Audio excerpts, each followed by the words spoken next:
adopt. What matters is good governance.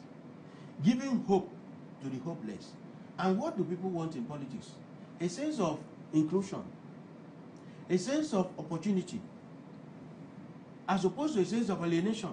And the winner takes it all that we have been singing since we became men. The winner takes it all. What are they looking for? Once a government takes over, all they want to do is to control NNPC, control the NIMASA, control Nigerian Post Authority, control FIRS, control the key revenue generation organs of government, and then they smile home. And they make promises. None will be fulfilled. We will repair this road. In Nigeria, why has it become so fashionable that we cannot fix our refineries to give us petrol to drive? For the ordinary citizens to have to move from one place to another. Why is it difficult to clear ports, roads in Lagos so that Nigerians can pass? A port that brings goods, that brings money, and the road is blocked completely for years. There is something wrong. And we must rise up. It's beyond politics. The politics we are talking about is beyond Buhari, is beyond Jonathan, is beyond PDP, is beyond APC. What we are looking for is good governance. And unfortunately, you see people, every day you begin to talk, oh, it's because of PDP left. So when PDP left, what did they leave behind? Suffering. Okay, it's because APC has come. That's why suffering is continuing. If APC leaves today, do they take away the sufferings? The structural defects in Nigeria, they are still there. Very open, staring us in the face. We must bring leaders who will solve the fundamental problems of Nigeria so that transportation will no longer be a problem. If you go to Britain, you move with your Oyster card, you swipe. If you want to enter bus, they stop in front of your house. You swipe and enter. You want to enter train, even if you take your bicycle, you drop at the train station and swipe your card and go to where you are going seamlessly. What is difficult? Nigerian leaders go there, enjoy these services, and come back. You still hear now that some people, because of selfish, narrow interests, are still arguing that Nigeria is not right for electronic voting. Why? But you use ATM, you use GSM that every other country uses, and it's good. When it is time to vote electronically, Nigeria is not right, so that you can rig the election and do vote buying. And then you still carry your apparatus to show that you are the biggest man. Look, these people must stop changing Nigeria. It's the cheating and misgovernance, misrule, using the banner of political parties. Oh, it is because of PDP, it's because of APC, it's because of this. Nigeria should wake up. Okay. The issues we are looking for are beyond these parties. They are fundamental issues that the government should come and address, whether it is a government to the left, a government to the right. What Nigerians are looking for is good governance. Okay, now finally, real quick, while we're trying to round up now, what is your opinion or your recommendation, Sonny, on ending defection? Defections will never end. As long as we have selfish individuals who masquerade or parade themselves as politicians, working for the interests of Nigerians, defections will never end when the laws of the land are not respected. Section 68, 1G. If the court will give effect to that section of the law, defections will stop. And defections will also stop when Nigerian politics is laden on or embedded on ideology, as opposed to nothing that we have at the moment. Okay, how about you? What's your opinion on ending the defection? Yeah, I will just take off from where I stopped the last time. If we must build this country, stop all of this rots, as evident in this defection we just talked about, then we have to start building strong institutions. It's very, very clear.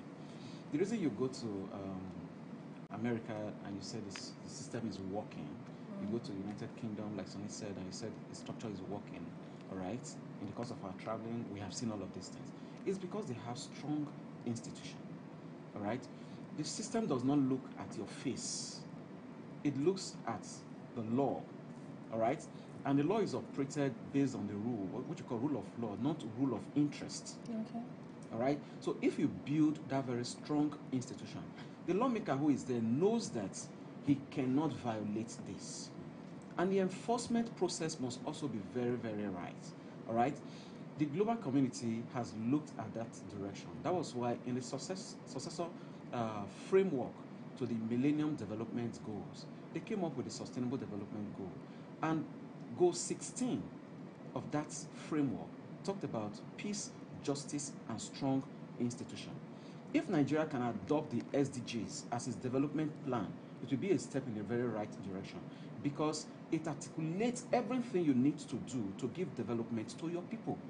Also talks about how you can eradicate poverty, how you can eradicate corruption, how you can build strong institutions to ensure that things are done rightly. Every step you take will outlive the current government. If the government today has taken some very good steps, the next government cannot come and erase all of the progress that have been made. All right, we'll be building on this. All right, we'll give ourselves a timeline that within the next 15 years we are going to be at that level, and with the right structure in place, definitely we'll get there. But when we work by the whims and caprices of some leaders just coming, masquerading as the big men in town, at the end of the day, we won't go anywhere. We need strong institutions and not big men that cannot take the nation to the place of Eldorado. All right, thank you very much for coming on the show and sharing your ideas with us. We appreciate your presence. Well, that's the much we can take here on Inside Story this week. I'm going to see you guys again, same station next week. Goodbye.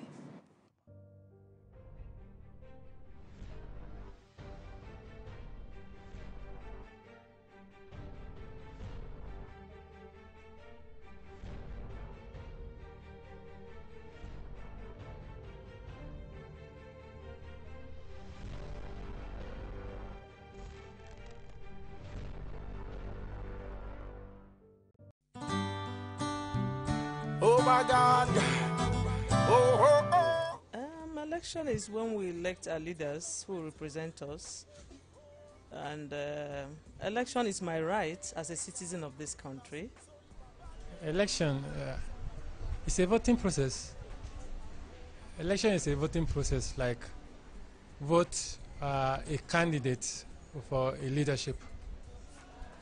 It's not like my right to choose the country's leader. My own part to play about it. Say from layman point of view, is any activity that is aimed at putting people in a position of authority. It's a platform, an avenue for people to elect those or get into offices, those that they want to represent them.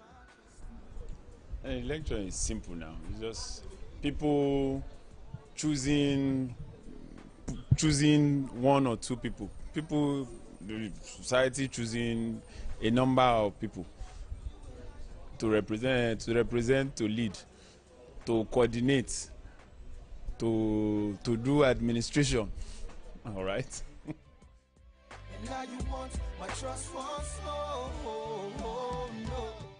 Before you can say, what an election is, there has to be an electorate. Somebody have to, vote, you understand, in an election for people of authority to get into power. The vote is the power of the electorate.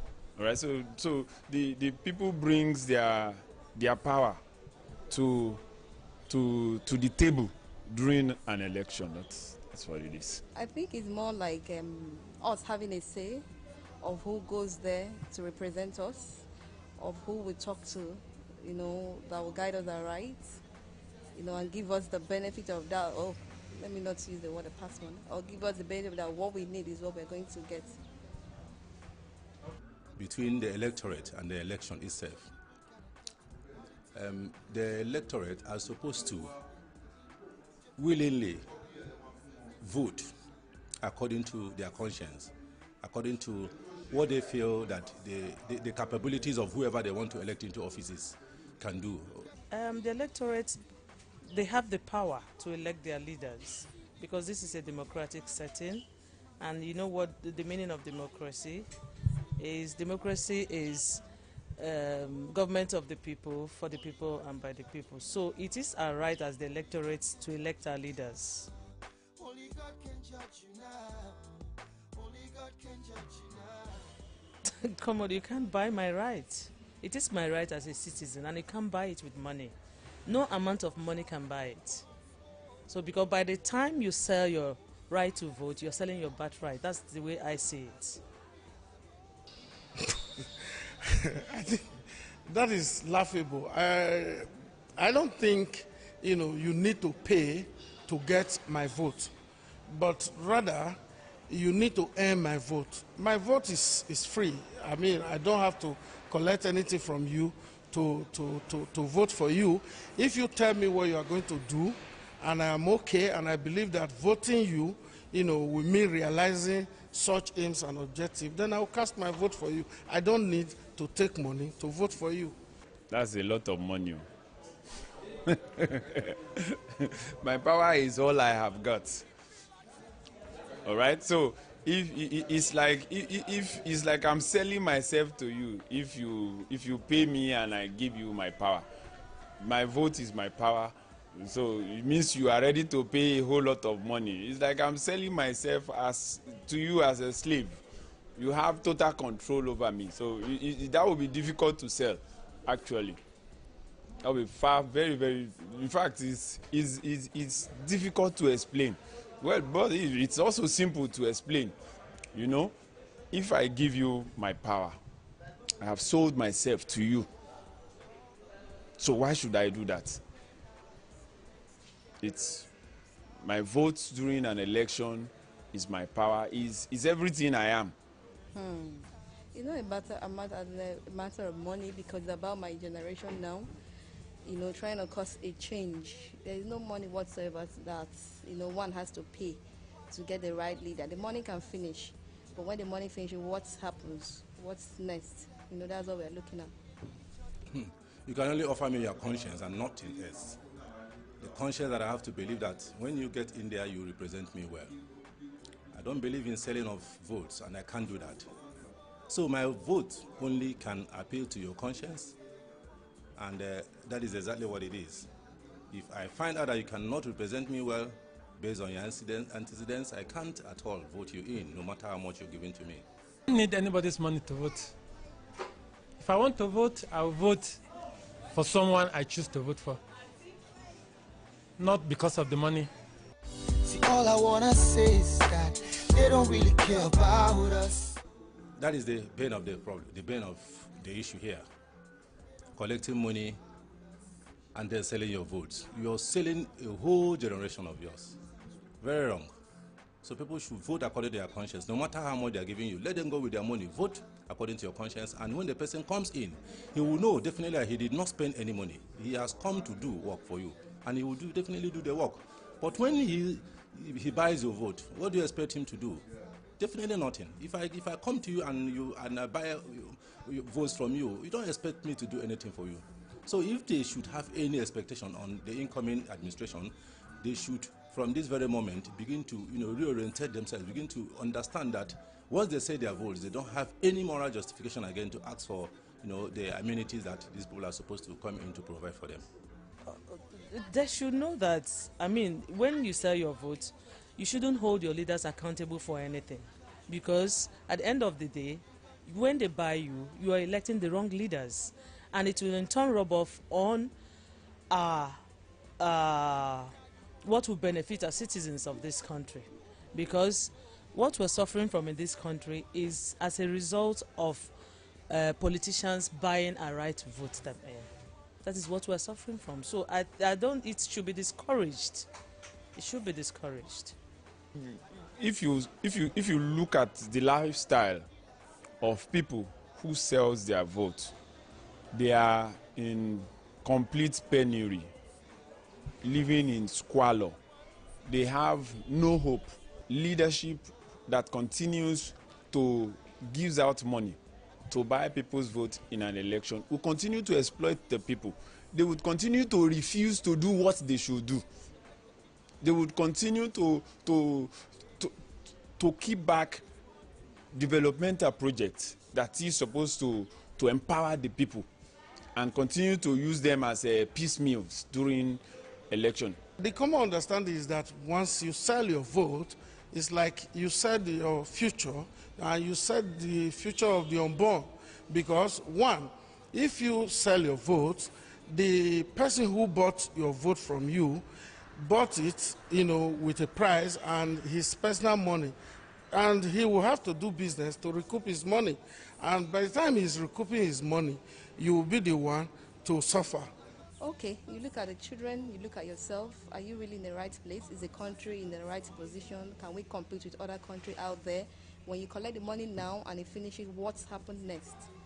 So I think with that right frame of mind, people tend to think twice before they collect money, because at the end of the day, the money finishes, but the person is still there for the 4 years. So you shouldn't allow politicians buy you over. That is what we are suffering from as citizens, because we elect the wrong people.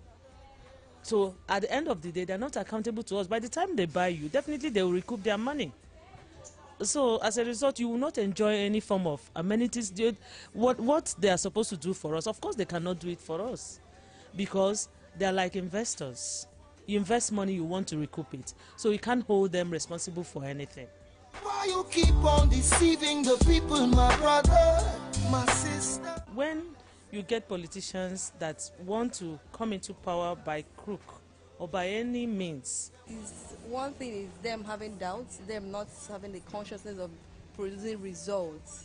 When you won't produce results, you tend to pay for something. When they pay them off, they feel they can do anything there because you are being bought over, so you don't have authority anymore. Of course, they are businessmen. That is what they are. Businessmen coming to sell, coming to buy.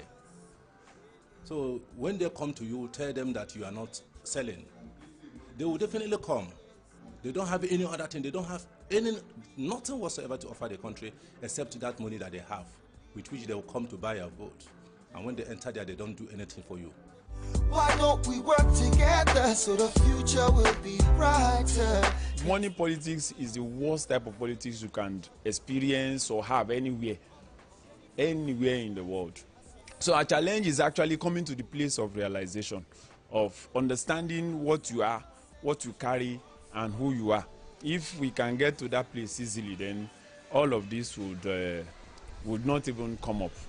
People should begin to, realize that once these people are voted in on the basis of having bought your vote, I'm telling you, they will not do anything for you. As a nation, we should know that those who are buying votes, in the first instance, do not mean well for the country. And if it is possible, the whole country should revolt against them. Once you see anybody, soliciting to buy your vote, that should be enough reason to reject that person or that political party, as the case may be. If you vote for money, at the end of the day, the person will be doing anyhow in the power, and you have the right to say anything. The value of my vote is enormous. It's about the change I want in my country. It's about a whole lot of things. The generation at large, we're talking about what we want to see, the change we want to see in our country. Look at the Western country out there. We are not just closed. The education is down. Everything is not working. So we need something to work in this country. my voter's card has power because it is my right. It is my right, and nobody can buy it. I dedicate this one to all of the shady politicians. Wake up, promise and fail, and they make the people live in harsh conditions. Yeah. On Facebook, like our page and share our posts at People's TV NG. On Twitter, follow us at PTV_NG. Follow us on Instagram at PTVNG. Watch and subscribe to our YouTube channel, People's TV. Visit our website, www.ptvng.com. Subscribe now and join the conversation online. People's TV, people's preferred station.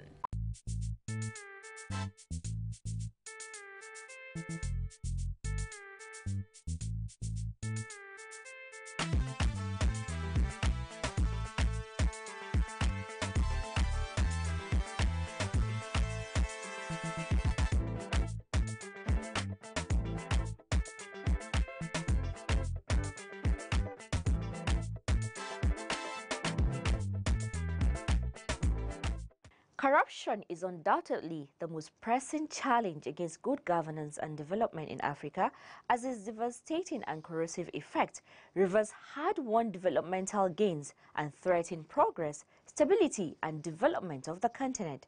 It is the duty of all to see that corruption is brought to its barest minimum. Hello and welcome to another episode of The Eagle. My name is Aisha Mohammed. Imagine a society where everything works. Durable road networks, stable electricity supply, portable water, well-equipped and functional healthcare facilities, quality education for all, affordable housing schemes, social security benefits, job creation and a lot more that makes life comfortable to live. That is an ideal society. We can only achieve these if we all play our part. Say no to corruption to enjoy these benefits. Kill corruption to save Nigeria. This message is from the Economic and Financial Crimes Commission, EFCC.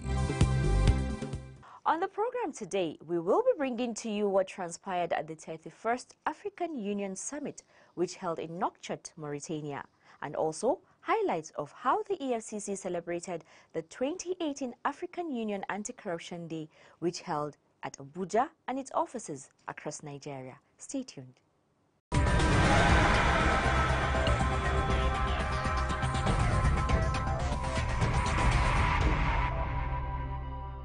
The African Union declared 2018 as the African Anti-Corruption Year with the theme, Winning the Fight Against Corruption, a Sustainable Path to Africa's Transformation.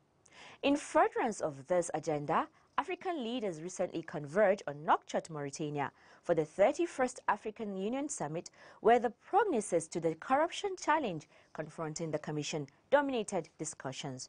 Rolake Odofinjolaimi will take us through what transpired in Nouakchott. Here are the details. As is the practice with the African Union, a mid-year debate is held around the central focus of its activities for the year. With the 2018 theme around anti-corruption and illicit financial flows, African leaders at the 31st Summit in Nouakchott engaged themselves in serious debates that highlighted, amongst others, tangible commitments by member states to combat corruption, commitment by member states to implement anti-corruption measures, and measures to promote citizens' involvement in the fight against corruption. Africa Anti-Corruption Champion President Muhammadu Buhari of Nigeria opened the debate by congratulating the Republic of Mauritius for ratifying the African Union Convention on Preventing and Combating Corruption, becoming the 40th state party to do so. He stated that the AU looks forward to participation of Mauritius in the African anti-corruption efforts and called on countries that are yet to sign the convention to do so with a view to achieving universal ratification this year. The president disclosed that during the last 6 months, Nigeria has engaged in multi-sectoral dialogue with a broad range of actors, including parliamentarians, national anti-corruption agencies, civil society, media, youth and women groups, and development partners. Specifically, he stated that the country has convened 3 different regional consultative workshops in line with the AU anti-corruption theme to sensitize people on the effects of corruption on our societies. President Buhari announced that these workshops will be extended to other regional blocs as Africa continues the fight against corruption in the efforts to transform the continent. The president expressed worry that the scourge of illicit financial flows continues to undermine the gains of the fight against corruption, eroding the march towards the attainment of the Sustainable Development Goals of the United Nations. The Nigerian leader also disclosed the plan by Nigeria to convene the African Youth Congress in Abuja within the next quarter, stating that he will be working with the chairman of the African Union, Paul Kagame of Rwanda, and the chairperson of the African Union Commission to organize an interactive dialogue on the theme at the next session of the United Nations General Assembly in New York. He concluded by calling on member states to work together to ensure repatriation of stolen assets devoid of procedural technicalities and legal obstacles. These workshops will be extended to other regional blocs as we continue the fight against corruption and as we transform our continent. As these strategic consultations continue, I call on relevant actors to focus on concrete solutions through best practices. The corrosive effect that corruption can have on societies was highlighted on the meeting of the African Union Peace and Security Council held under the chairmanship of Nigeria in April 2018. The open session of the Council considered the link between corruption and conflict and its implications for peace and security in Africa.